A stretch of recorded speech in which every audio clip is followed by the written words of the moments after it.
Athlete Builder back at it and chirp today.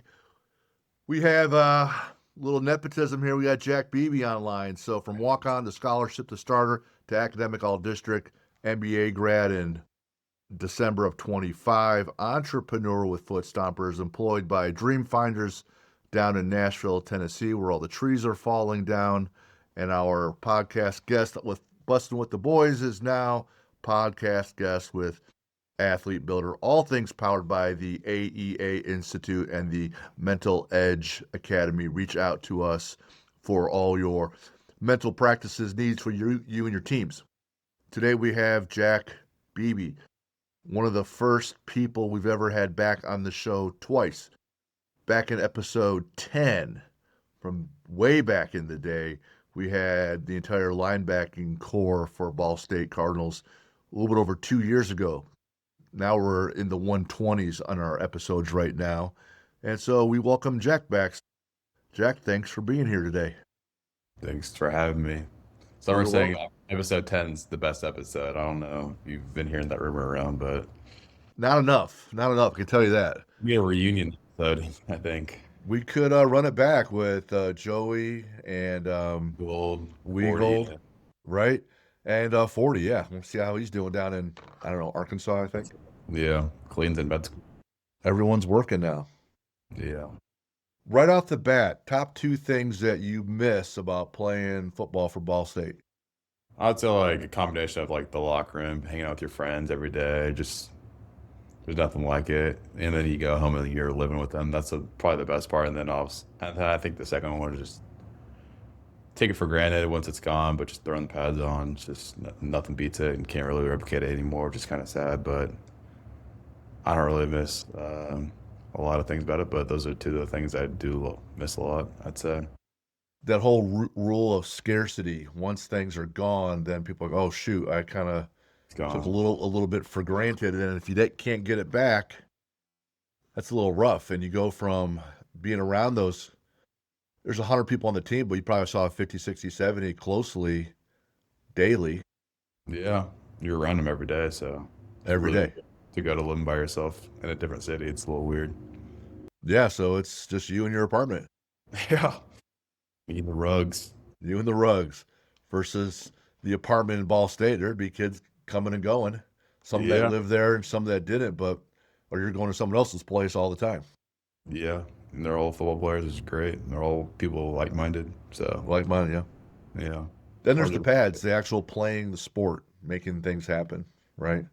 Not putting the helmet on anymore, which is probably a love-hate thing. Yeah. Some days are like you didn't want to go to practice, but I mean, now I'd probably give a lot of things to go back and have one more, but Mm, it is what it is. that's Life tough. goes on, man. Yep.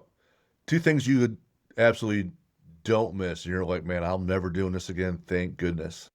Some of those lifts and runs I don't miss at all. Uh, what else? No offense to my previous coaches, but some of the special teams meetings were far too long. So, Oh, man. So you've been lifting at my gym or someone else's gym since you were 10 years old. yeah, never Right. been in the gym before, so until this week. So you've been having to push weight at a high velocity for the whole time, constantly looking to improve. Um, least favorite lift or lift that you're never going to do for a long, long while, you think? Clean. I that was myself cleaning for a very long time.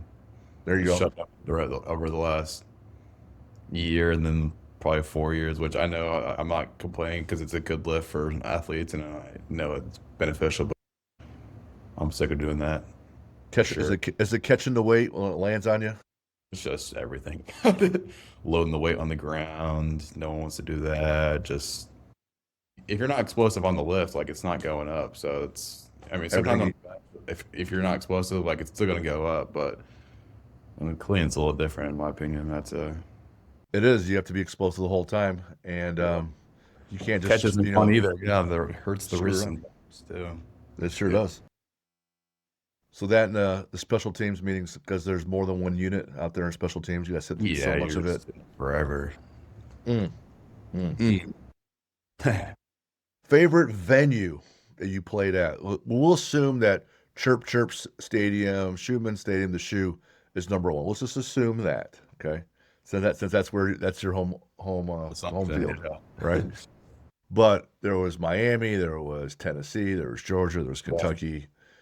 Um, Unfortunately, you're not there this year, so no Ohio State. But favorite venue that you played at? It's funny you say about the Ohio State because when I was a freshman, I was like, before I got to Ball State, I was supposed to be gray shirted. So technically, this would have been my upcoming 5th year, which would have Right. been rather neat. I would have skipped out. My freshman year would have been Tennessee, so I probably wouldn't have traveled that year. Well, I might have. I mean, I don't know. Having been a gray shirt, like coming in that spring would have helped me a little bit. But yeah, it's a weird full circle because I would have probably missed that Tennessee game, which would be my number one. But I would also get to play in my childhood's favorite team being Ohio State. It's a little bit, it's a weird dynamic. Yeah, like I said, probably Tennessee number one for sure. That was my first ever collegiate game. Played some scrub minutes at the end, but man, I've never heard anything like that before. I haven't been to every SEC stadium, but I can't imagine a lot of people saying that Tennessee is not the loudest because that was unbelievable. It was Uh, even with, go yeah. ahead. All right. To follow up, man, like playing at NFL stadium, like Hard Rock was pretty cool, but I don't think like the whole experience sucks. Like just getting destroyed. I mean, a lot of these games we got destroyed. I can't like it is what it is, but the rain delay and the heat was, it wasn't even the heat, it was the humidity. I mean, my hands, like I took my gloves off in the first quarter, like I couldn't, dude, it was bad. It And was just bad. getting blown out in that game, like, so I'm playing the fourth quarter a lot because I just am like, some guys are getting hurt or whatever, they're tired or whatever. So like, no offense to anyone, because like the defense didn't do great either, but the offense was probably getting three and out a lot. And then I'd be on punt, so we'd punt, and then I'd go down play the defense. They'd probably most likely score, and then I'd be on KOR, and then it's like a 3 play rest, and it was that for it felt like an eternity. It felt forever. That was a bad experience, but like cool place to play. Yeah, But right. it doesn't outweigh the suck. I would say number two, man.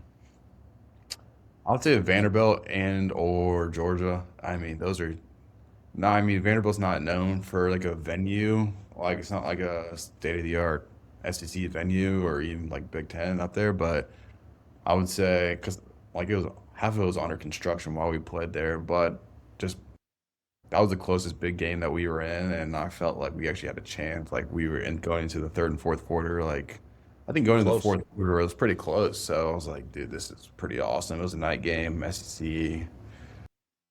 Amy was in Nashville. All my cousins were there. You guys were there. So and then Georgia's. That's I mean that's awesome. Playing like they won the Natty that year, I believe. So it's pretty Right. cool. I turned to Maddie, and she's sitting next to me at the Georgia game, and the person you tackled on kickoff, I go, "Hey, Maddie, he just tackled a national champion, the guy right there." And it was late, Yeah. so that was super cool. Vanderbilt, anchored down. It was awesome in that great, great venue, even though it's under construction, but where there were so many people, like our friends, your childhood friends, like the Clevingers came down from Yeah, Kentucky. sure. We came down with family. You have, about 50 cousins that live there in Nashville, so they were all there. And then, I think 40 came up Yeah, 40 was with there. with his girlfriend. And then Aaron was Timmy and Aaron there, or No, I don't think so. someone That else? was I at think Auburn this year. Auburn. That's right, Auburn this year. That's right. Um, So, which is cool because Tyler Maple showed up to that one. Another one, childhood yeah, friend from the gym, I came forgot. over. Yeah, Auburn was And awesome. That third quarter intermission was pretty sweet at Auburn. you can't even see after intermission because all the smoke from Nope. the display, right? And Yeah, that was everything's good. just going off. Then they have that eagle to kick off the game. That's Oh, let me trained go. to Sick. come right down. I was like, oh man, this is sweet. This is super sweet. You know, What's Jake cool about Smith from the gym, that cop that does SWAT, played yeah. college basketball. He loves Auburn, so he wanted to hear about the Right. eagle and all that. So he was asking how that went and all. That's kind of cool. Um, super cool. What's cool about the Auburn game is that, or the Vanderbilt game was the week after they played Alabama, I believe, and they beat them. It was like that crazy whatever, like shocked the entire world. So they were riding high. And I think they had an SEC game the next week as well. So I think they overlooked us a little bit. So like that was the time to get them in. But that was really cool. Both of those games are sick. Was Samanja the quarterback then that year? Vanderbilt, I think so, right? It was 2 years Yeah, ago. but Kyle was in there a little bit too. They were playing both of them a little bit. Offense was actually moving the ball, Yeah, it and the was good. defense was holding. Um, We've had a few bro. was it Diego? Yeah, Diego. Heisman runner up, I think, this year or something like that. Yeah, he's badass, but awesome time. So coming out of school, coming out of Plainfield, Indiana, COVID year, can't visit schools at all. Everyone ahead of you and what's already in school gets that 6th year, so there's really no need for incoming freshmen. But, you know, really it's about as hard of a situation as you can come into. And then you walk on, and then a couple years later, they give you a scholarship. And I remember you coming home that night, you always said that, hey, if we got a scholarship, I'm going to come home and tell everybody. Yeah. And so just walk us through how they let you know and what happened that night, and just overall like the vindication. Yeah. I told him the Inside the Bus podcast is probably the best day of my college career. Um, yeah, I think it was like the second or third day of camp. Maybe it was even the first day. I don't remember. Not the first day. It was like second or third. I don't think we practiced yet. And this is going into my junior years. Haven't started the semester yet, so like I don't think the check is cash. Like I didn't have to, or not me. I didn't. Thankfully enough that my parents were grateful or gracious enough to pay for my schools. Um, I don't think we had to pay for school yet because I was on scholarship that semester. Essentially, we were doing a walkthrough. The camp day is a real long day, but every day there is a meeting at night, which is essentially under the Coach New era. It was like team bonding kind of, and learn about your teammates a little bit, stuff like that. And, so before that meeting started, or actually right as the meeting started, Coach New was like, all right, we're going to do something a little different. Now we're doing a senior spotlight. And we're like, what's this or whatever. She's like, we're gonna have a senior come up, talk about blah blah blah blah. I'm like, all right. I always sat in the front row or second row, farthest to the right. 40 always sat second row, farthest to the left. So he gets up there. Who was 40? Cole Pierce for Cole Pierce. We should probably give him a name. yeah, probably, but not Everyone knows him as 40 though. Yeah. pretty much, yeah. Nicest guy ever. Anyways, so he gets up there and he's kind of talking about it like a senior spotlight. This is how I got my scholarship. Like, so he was a walk on too, and then he got put on scholarship my freshman year, so 2 years before that. And so awesome experience watching that. Anyways, he gets out there, starts talking, and then he's like trying to transitions. Like, I see a lot of my characteristics in this other guy, and he's worked super hard and like giving me these accolades. Like he's hyping me up. I'm like. I don't remember who was sitting next to me, but it might have been like Vaughn Pemberton. I looked at him and I just started like tearing up because like I thought they might be talking about me. And then he's like, congrats, you're on scholarship. And then everyone just erupts. I'm bawling my eyes out. Hug, hug Coach New, hug 40. I gave him the speech about, or they're like, speech, because anytime anything good happens, that's what football players do. They're shirt chanting speech because they want player to give a speech. It's just, I don't know. It's just, I guess, a thing. So I just told him about between me and you, the 17 emails before we got a response back from Coach Doherty as a freshman. And, some people still came up to me like a year or two later after that. And they're like, dude, that email story is amazing, dude. Like even coaches are coming up to me and saying that. And so, yeah, it was super awesome. I mean, the meeting starts usually at like 8:30, 8:45, and usually ends like 9:30. Usually have to be there at the facility I think breakfast starts like 6:30 or 6:45 or 7 maybe, sometime the next day. And so before I left, I don't know if I told you, but I told mom that I was like, next time I see you, I'm gonna have a scholarship, which is kind of a bold statement to make, but I just felt like I was due. Oh, did not Yeah. know that. Put it out there. Mm-hmm.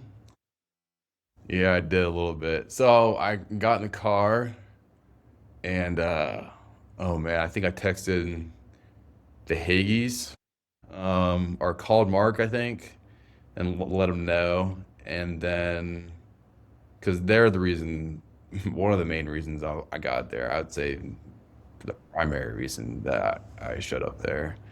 And then called Maddie. She was like, "What?" And then kind of confused because I was like, "Should I drive home? Should I not? This is all in the parking lot."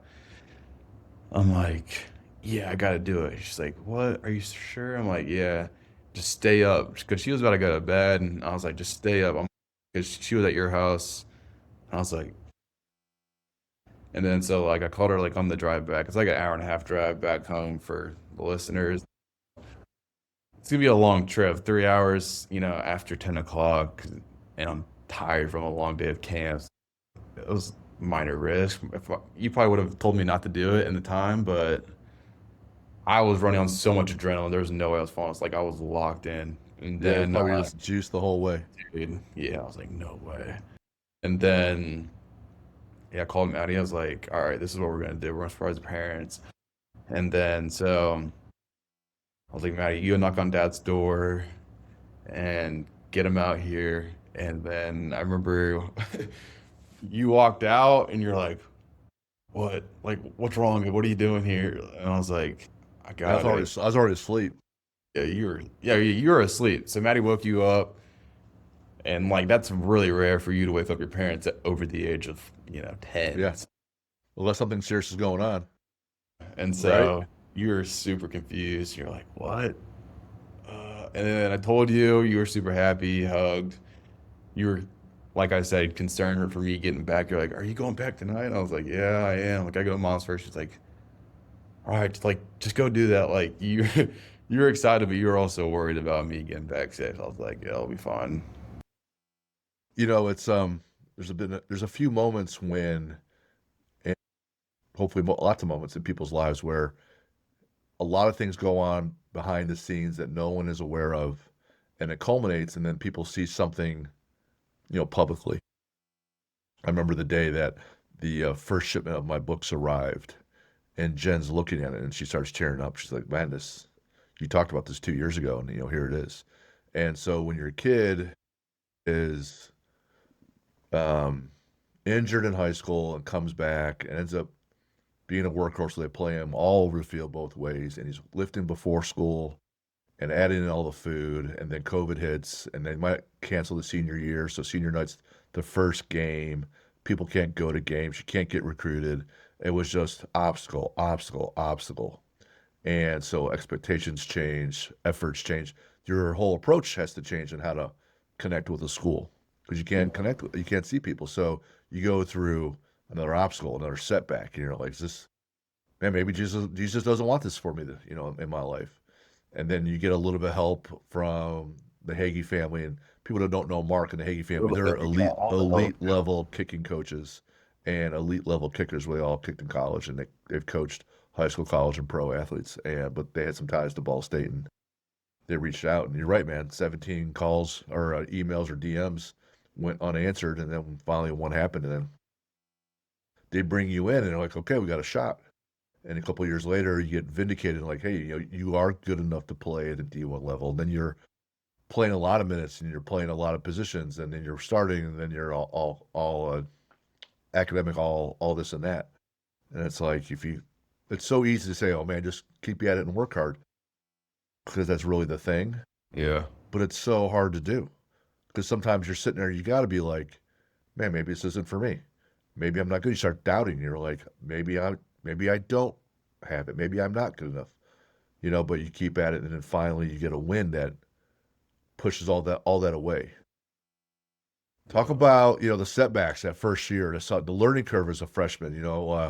Here's my welcome to college football, and because that senior defense when you were a freshman was pretty stout. Yeah. They had some legit players, all MAC players that won the MAC conference the year prior, and then they Hmm. went to a bowl game that your first year. So there's been some moments I gotta be like, man, holy shit, man, this is different than what I'm used to. Yeah. Talk about that. I mean, just showing up. There's the first day of camp's called report day, and so I was a camp star walk on. Every other freshman, besides the walk ons, some walk ons start in Father's Day, whenever that is, that June, Mhm. late June. So that's when every other freshman was there. So, and then there's like three or like four or five of us walk ons that started at camp, and so I was one of those guys. So I showed up there, and I was like, Coach Doc like greets me. He's like, "What's up, Jack?" And I was like, I don't think I've ever talked to Coach Doc before this. I was like, "How do you know my name? Like I know you. How do you know me?" Like I was like, "You know me?" He's like, "Yeah, of course." Like, you think that we don't recruit? And I was like the only coach I talked to that before was Coach Doherty. Coach Conley was my position coach that freshman year. So it's like kind of like, oh, okay, so at least they know me. Like that's a step in the right direction. And then my welcome to college football moment would be my first practice. So I had to get like waivers and all that signed. So like I couldn't practice. All the walk-ons that started couldn't practice the first like practice or two practices because you had to like do an EKG or for your heart, pass all this stuff so you can get cleared or whatever to play. And so everyone else is practicing. I'm just watching. I'm just like, this sucks. But the next day, I'd go out there, and in high school, there wasn't really a standard of finishing through the line or starting behind the line when it comes to warm ups. But in college, at least from my experience, with my first strength conditioning coach, like there definitely was, and it was like it was just known that you start behind the line, you do your first rep behind the line, you do your last rep past the line, and so I started behind the line, but I didn't finish through the line, and so Brandon Martin, like you said, the All-MAC Defense Player of the year before, I think he won like the MVP or something for Bowl or MAC championship. I don't know. I know he was MAC Defense Player of the Year. Anyways, it's like 42. Get back out here and do it again in front of the whole team. I'm like, shoot. And then I was like, all right, I don't know what you're talking about, but I just did it again. Stopped like on the line. It's like, finish through the line, come back out here again and do it again. And I was like, oh my God. So I like No. three reps past the line, made sure I like I was just super clear. After that, I was like, all right, I know the standard now. And man, like he didn't know my name. So that was like, oh, shit, here we go. And then, I mean, I had to be that, like all of us, me, Joey, and Weagle always had to do that for the freshmen that were in our lines, like, especially our last 3 years. So I know where you're coming from, but yeah, that was definitely it. I mean, that was at a time where it was just different because like the seniors, like they didn't really like talk to the freshmen nearly as much as how much we talk to the freshmen nowadays. Like it was just different. It was like they were coming off a bowl game win. They were ranked 23rd in the country that year. The year before, like won the MAC. Like they were riding high. Like they didn't think they needed the freshmen. They probably quite frankly didn't. So it's like a little bit of two separate teams in that sense, like the young guys and the old guys. I don't think it was much that as the years grew on, but that was definitely it was a crazy moment, dude. I was like, oh shoot, here we go. You know, Scared. I'm scared. Yeah, I would be too. They just calling you up by your number. Yeah. And in just 5 years' time, the whole culture of college football and that landscape changed. There Yeah. wasn't as much portal transfers Yeah. that first year for you. And so for you and Joey Stemler and Jack Weagle, you guys are all linebackers coming in at the same time. And you guys stuck together all 5 years, same place. Yeah, it's not good. Whereas all the other positions, a lot more turnover. So that by the time you leave, you guys have a veteran crew, but most of the team has turned over, whether it's the secondary or the receivers or quarterback or whatever, So again, obstacles and constant fluctuations in college football. Any advice for anyone coming in to start playing? Like, hey man, this is how it is. Here's how you should handle it. Here's what your mindset should be. Here's how you survive. because Yeah. it's not even developing players anymore because there's no time. So someone else that's coming in and like, man, Jack, what do I do here? Any thoughts? Because you were just in it, 45 days ago. Like quite frankly, it's like a dog eat dog world. Like whoever's the best is gonna play the most likely, or the coach's favorite as well. Like so, and usually the coach likes the player that's better. So it takes a lot to play, like a lot more than you expected. Uh, and you have to make it clear and evident that you're the better choice. And so, yeah, I would say I can't speak for everyone because I know some people's situations are different and it makes sense to transfer. For me, it just never made sense to transfer. So like that was just my perspective. Like just keep climbing up the ladder and gaining trust from your coach. Quite like I'd say I think I'd consider myself lucky that I only had two coordinators and two coaches uh, for my whole career. I mean, I feel like some players have had like 4 or 5 coaches in their 4 to 6 years, So, I mean, having that continuity has been helpful, but I would say like just because things get hard doesn't mean you jump in the portal and go find a better home because sometimes grass isn't always greener. I feel like I've seen a lot of my teammates hop in there and some have gotten paid and gotten moved up and whatnot, but I've also seen people move down and they enjoy life so much more and they're having fun because they're actually playing. I've also seen people hop in there and pretty much get stuck and your career's kind of over. So it's like, or whatever. So I've seen people hop in, go to bigger school, get cut, or whatever, asked to leave. So I mean, it's just different for everyone, but I would say like it's gonna be tough and keep going, or you're probably not gonna play or last very long in college football. Yeah. It's always been, the cream rises to the top. You talk about the grass being greener. Sometimes the grass is greener where you water it. So where Yeah. you invest your own time. I remember you mentioned a story when you're on bussing, and they said, "Man, what's a crazy story that you're not gonna believe happened?"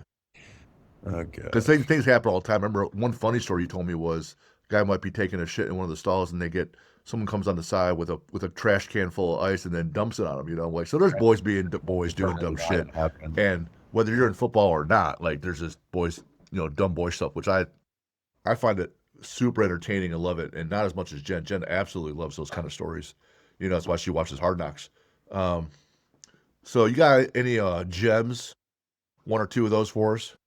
Oh gosh. I mean, I feel like we just put a camera on Smiley's head and you probably could just have a full session or full answer of these. I should have put him on the show too. He's hilarious. Smiley's a D lineman. For those who don't know, it's not even his name, right? But some girl freshman year nicknamed him Smiley, and it's stuck all 5 years. He's Quite there right honestly. now, finishing up his college career. That's right. His master's degree. Good for Smiley. Good for him, right? All I gotta say. That's it. That's all we need to say about our boy. Oh man. I mean, let's just tell a Smiley story, I guess. I don't know, like some guys in the locker room naked. Like that's just, I guess, an example of one. That's probably like I wouldn't say a daily activity, but pretty often that's gonna happen. He seems, from what I remember, he seems to like have some impromptu events where he exposes himself to the team for no good reason, but it's pretty You funny, know, right? Yeah. yeah, I don't know, but yeah, maybe. I know you picked him up at the airport because his family, I think, is from the Carolinas, and God bless them. They would travel to all these games, Yeah. even the home games, right? We're up in Indiana, and he flies in, and you pick him up at the airport, bring him over to the house, and we have dinner ready, and we weren't sure if other folks were coming or not. Just ended up just being you two, so we had very basic steak and potatoes, grilled up a bunch of steaks, and I remember Smiley said that he had just eaten before he got on the plane, 2 hour plane ride, gets picked up. So it's been about 2.5, 2 hours and 45 minutes since he ate last. And he's a D lineman, so there's some calories that need to be shoveled in, just like any linebacker or anybody else. We got all the food out there on the island, and it's kind of served buffet style. And we all walk through, grab some food, and he's walking through slowly, and he has this huge potato and a steak, he's kind of just looking at it, and he's looking down, and then he hasn't moved on to the next station on the buffet, and he's looking down again. And I go, hey, you can have 2 steaks, buddy. And he's like, are you sure? I just ate a few hours ago, but I should probably eat some more. So, are you sure? I'm like, yeah. And Jen's like, eat it, you know. So Yeah. he loads up all this food and puts it down in like 5 seconds. Same Uh, thing with Joey. Joey came over to our house like a few months ago and right. did the exact same thing with the chicken parm. I've seen people eat fast. I'm a fast eater, and it wasn't like he was having to labor and work to put all his food down. It's a pile, Joey, yeah, Joey pile, used and to like, eat. I know.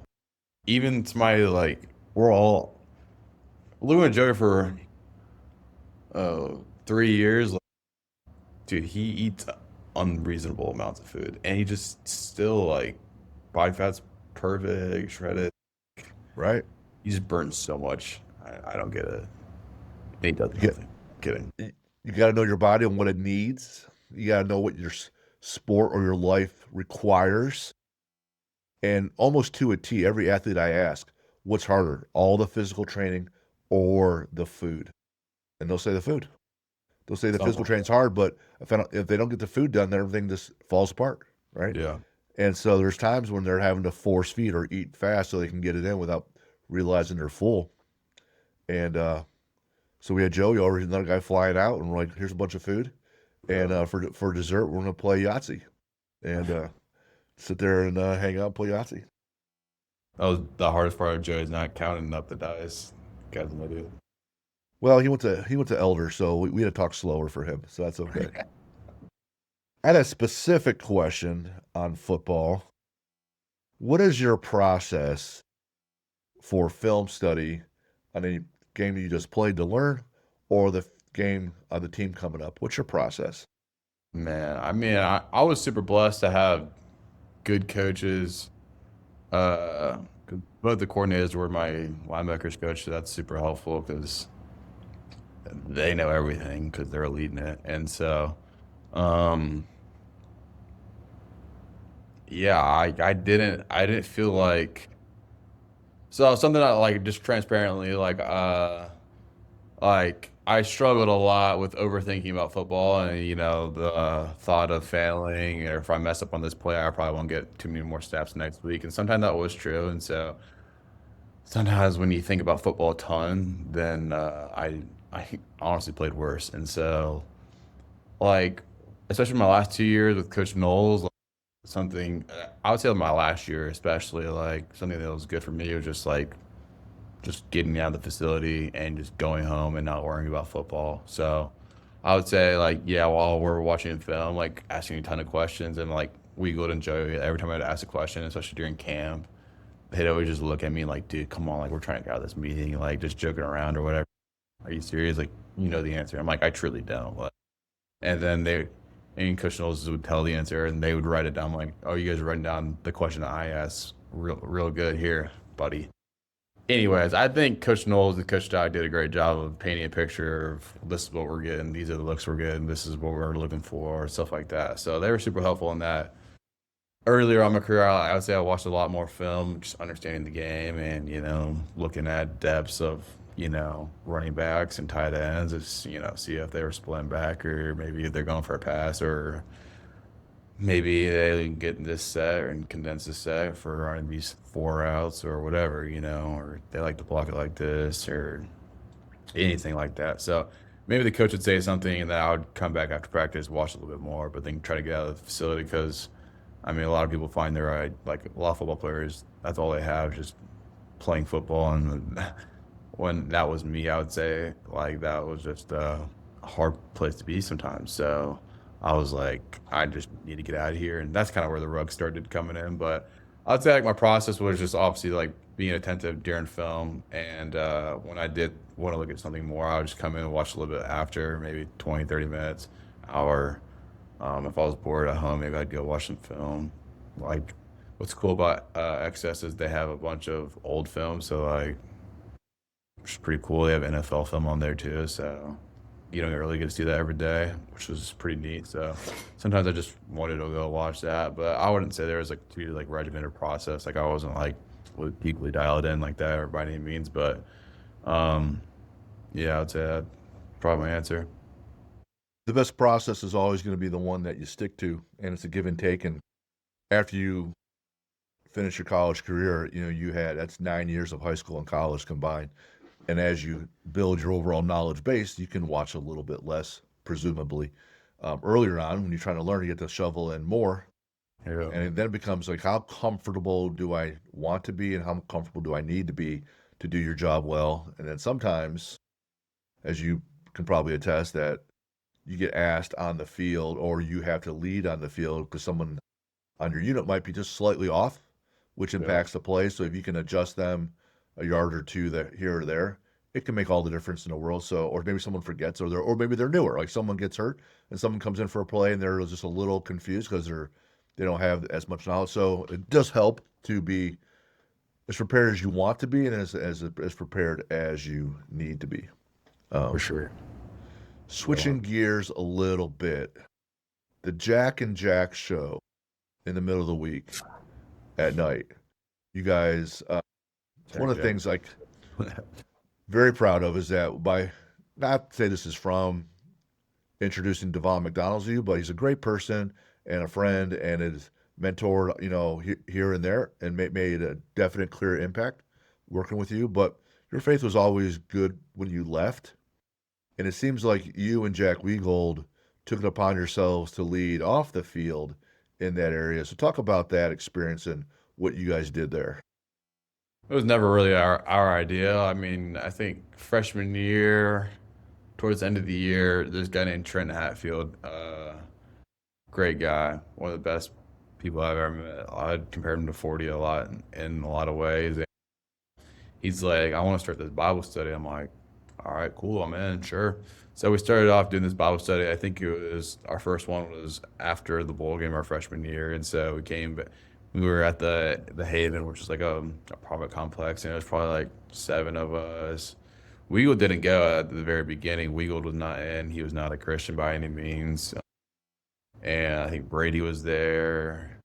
There was a few other Blanco, Ty Evans. So there was a good amount, like 5, 6, 7 of us. But man, we had to move out of there because we had too many people. So it started growing 9, 10, 12. Probably got up to like 13 or 14 maybe one night we were there. Hatfield left after 2 years of me being there. So we did Bible study all of 2022, which was my sophomore season. That fall was my sophomore season. And then I believe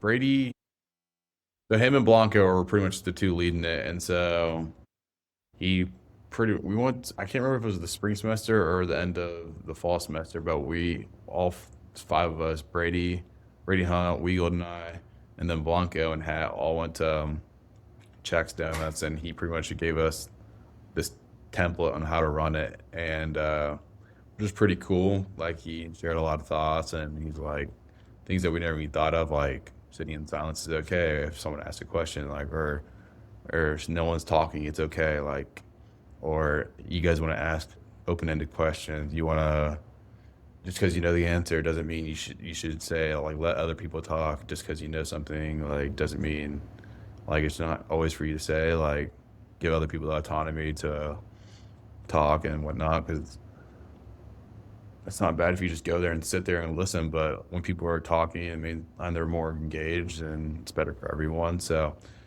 so they ran it, and we did a little twist here and there, Weagle and I, but I would say Weagle really ran the show for the most part. Like, he pretty much did all of it. I would help here and there, but I think we worked great together.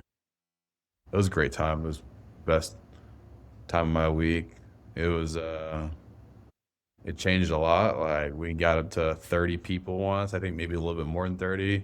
And then some nights we'd have, 9. So it was always different, just inviting new people to faith. And some people, they would never, encounter Jesus if it wasn't for the people in that group. RJ, like, one of the people in there, like, he's becoming a pastor right now. So, like, is super cool. Trenton is a college pastor at Illinois Wesleyan. Like RJ and Elijah, like the last 2 years ago, like when they were there, like they both transferred, but they were uh, they were some of the coolest people in there. They were like people get excited for football games, like start hyping each other up and like screaming or whatnot. That's how they were about the Bible. So like one of them's reading a verse, and then the other person's like, "I got something for that." He reads it. He's like, "Oh, that's fire!" And he's standing up there, and they're like yelling. Everyone's getting like excited. Everyone's like, "Ooh!" And we just start giving each other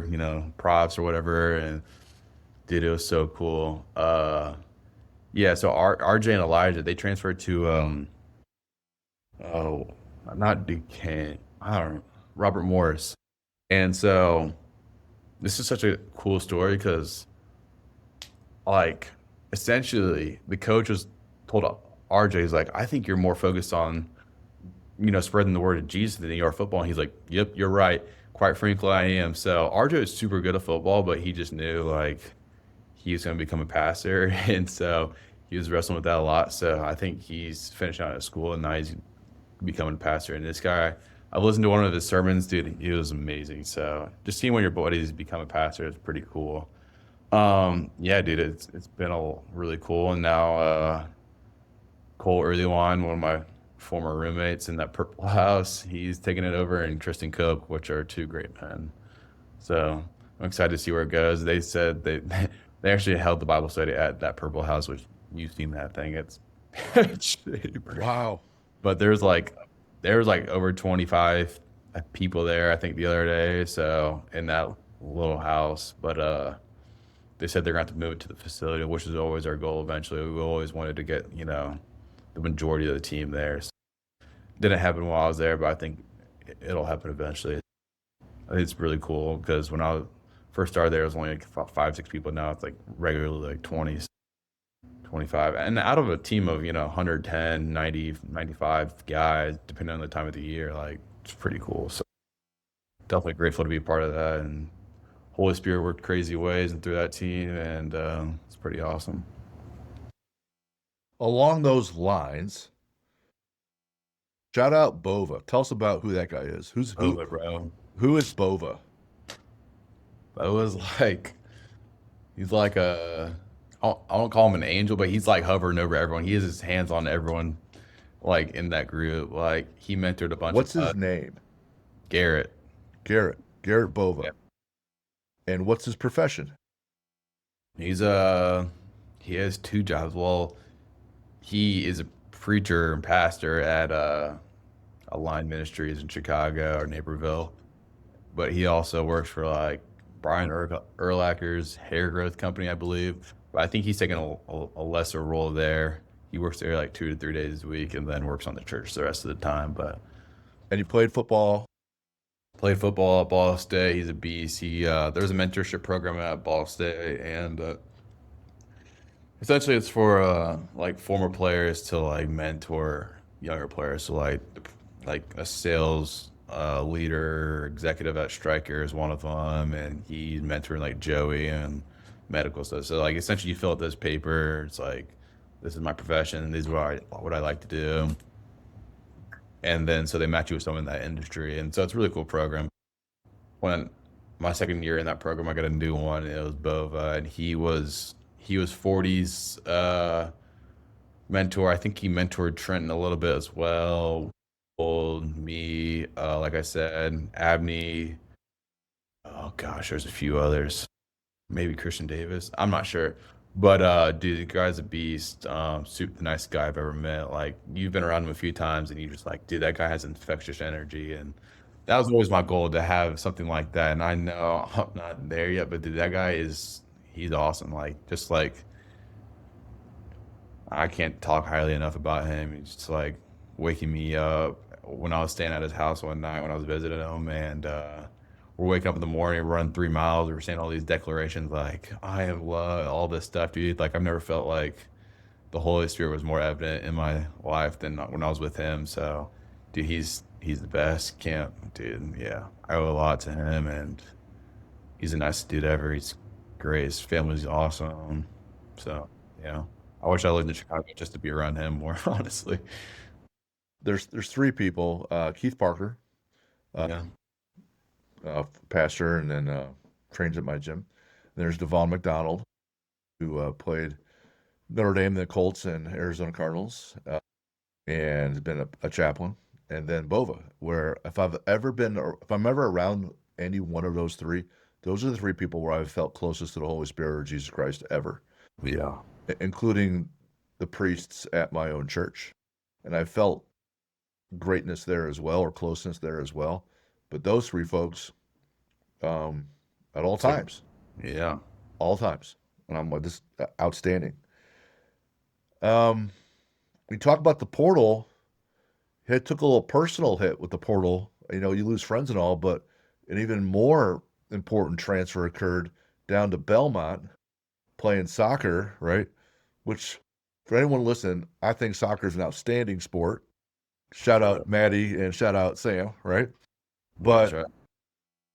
constantly evolving when this lady enters the transfer portal. So coinciding with that comes out Foot Stompers.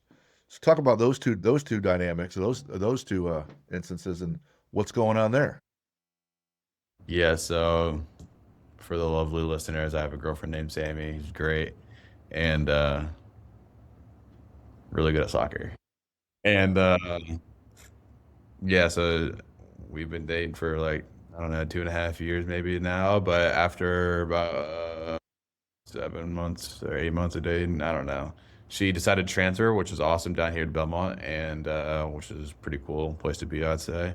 And so that meant a lot more free time for me. And like I was talking about earlier, sometimes the mental stretches of the game just kind of eat you up. And I like playing video games, but like all my other friends, they love playing video games, and I was never like super into it. Like it was fun to do in the living room sometimes with the boys, but like other than that, like I wasn't gonna play like Call of Duty like Weagled was and get to Master Prestige or whatever. So or play Roblox on the gym simulator. Anyways, so I started making rugs and that kind of I feel like I always had an entrepreneurial spirit in me. And what's up? You don't think so? I don't know. I I'm feel just like I'm a listening. pretty creative person. Yeah. And I was thankful enough to be on scholarship, but like also the NIL world, like people are getting paid, and so I feel like that was a little bit of my way of getting paid a little bit. But I was essentially doing all online classes as well, which didn't help. So I'd go to football and then do the MBA program at Ball State, which was not very time consuming, I'd say, for myself. And so that's where the rugs began. What are the rugs?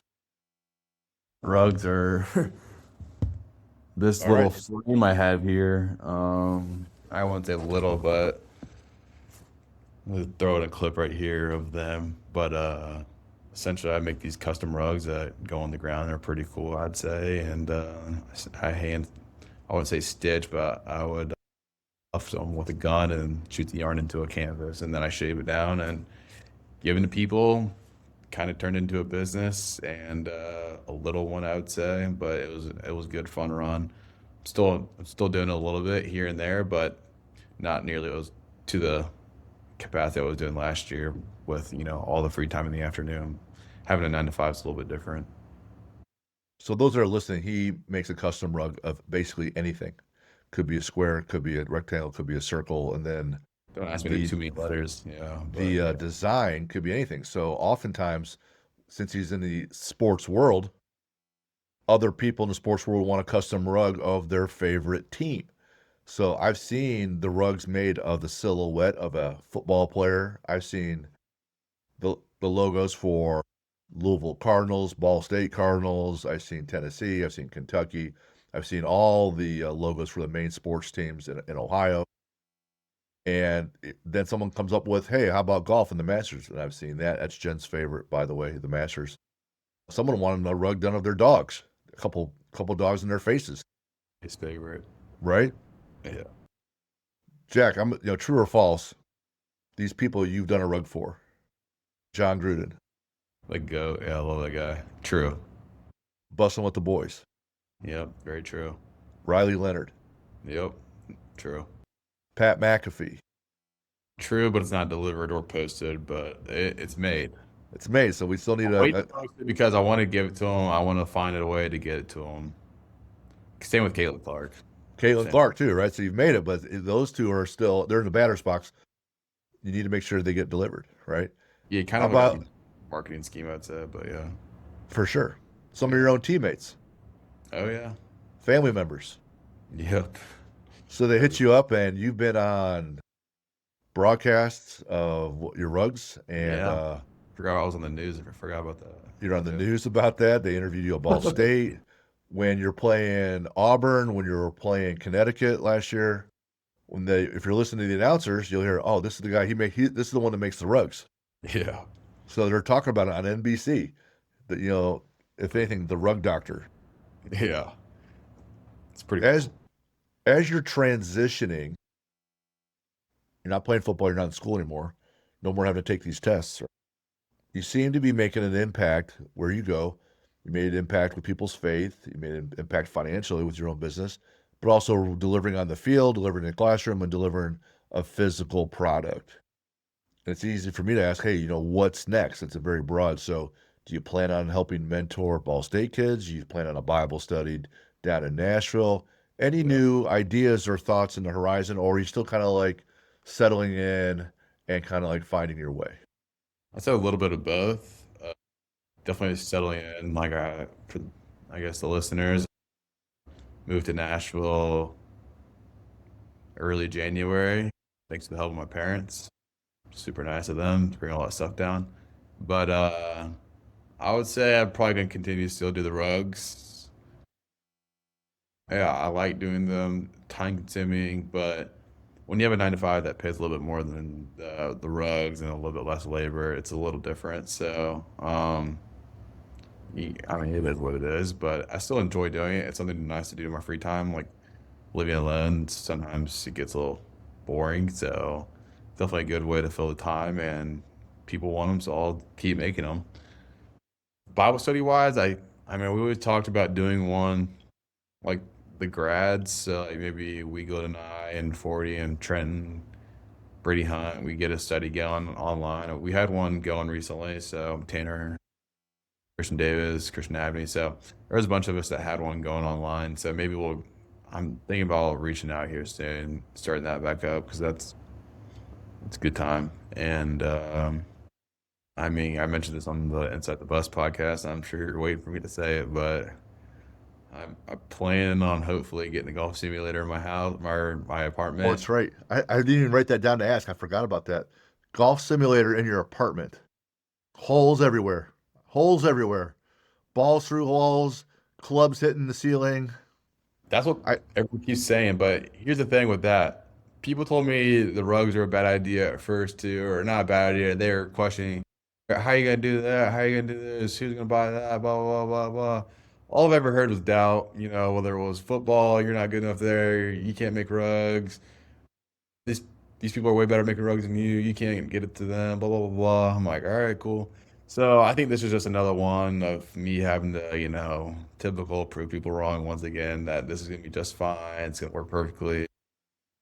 make them eat You it. know, when I hear that stuff that people have all these things, you're gonna put a hole through the wall, all this stuff, like it becomes my mission to prove them wrong. I don't know Like where at this you I point, don't I know where you have. get that trait.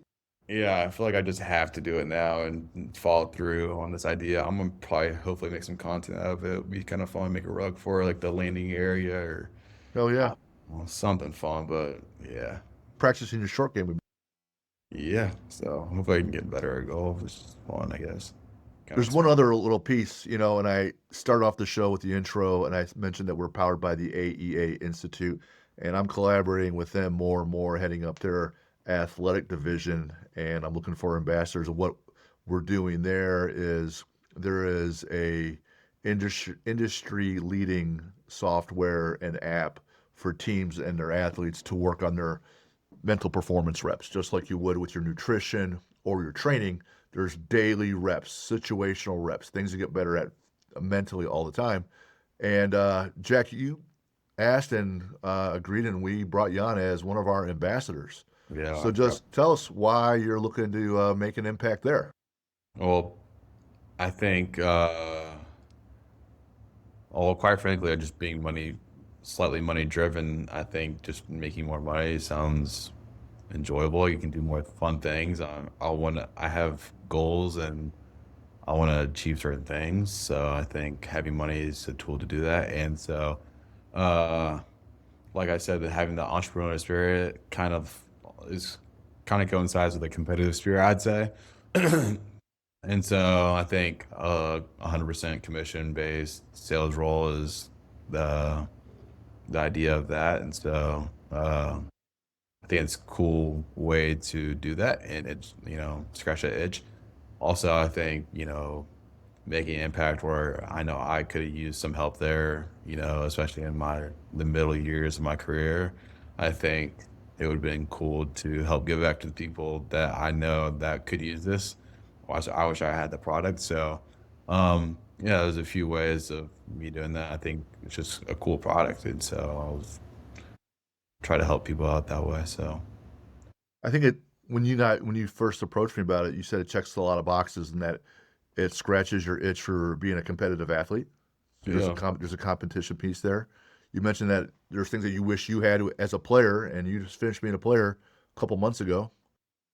And then there's a return on investment, which is everyone's, whether they think about it or not, is usually goes into their decision making process. Do I want to be a football player? Well, what's the return? What do I have to invest? What's that cost me? Time, commitment, food, lifting, right? Sacrifice. But the return is this. So yeah, there's a return on investment question that had to be asked. And then, Jack, you talked about it, how you would get in your own head, how there could be anxiety. Other players might be having doubt or situational awareness things, or closed mindset or versus a open mindset.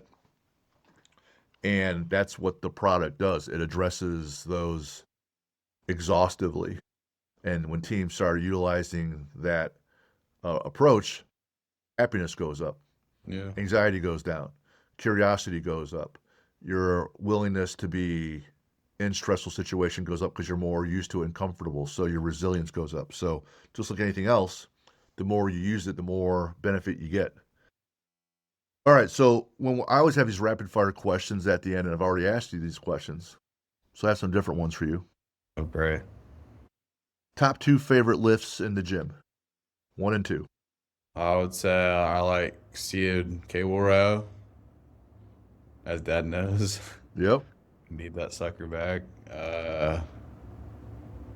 I would say I used to really like back squat, but as time goes on, just I like bench. I'd say, yeah. All right.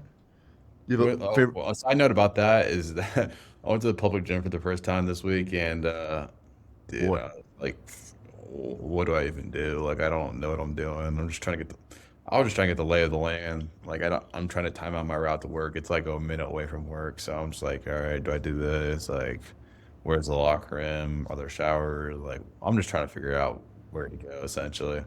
So the first day I get there, and I'm like, what do I even do? I'm just looking around. There's tons of people there. I'm like, I just feel like people are staring at me, which is like, I know they're not, but you just have this idea of that. And every gym I've been in, I've been so comfortable in, whether it's yours or Ball State. It's always been those two gyms. And so I get there, I'm like looking around, I'm like, dude, you'll never guess where I went. I went.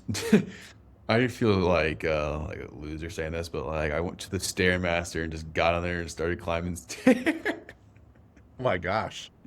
It was actually a good pump, a little lower body, got the sweat going, and then started my lower body lift. But it's actually a really pretty solid way of starting the lift. Like you just get the sweat going, get lumber, and legs are juiced up. So, and then I went Well, there the next day.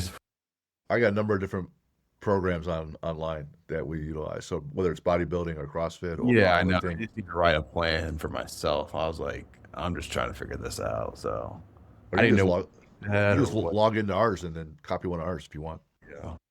Do you have a Bible passage that you like more than others? Yeah, I'd say James 1 too. Like I know we've talked about that before, but that one really sticks out to me. Well, what is it?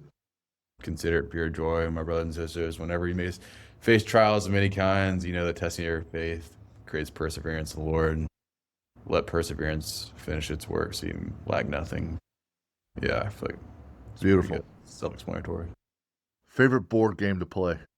I mean, this is a hot topic in the house. No one wants to play Monopoly with me because they think it's a too long of a game or whatever. But I do enjoy Monopoly, and Dad probably won't play because he's scarred of the kid teaming up against him when we were younger. I'll play Monopoly. I will next time I see Everyone him. says I'll play. Oh, I'll play it, but it's too long of a Not- game. It's No, like it's pu- dude, it's no pu- one, it's- no one's played with that. Every Christmas I come home, every break I come home, I've asked people to play.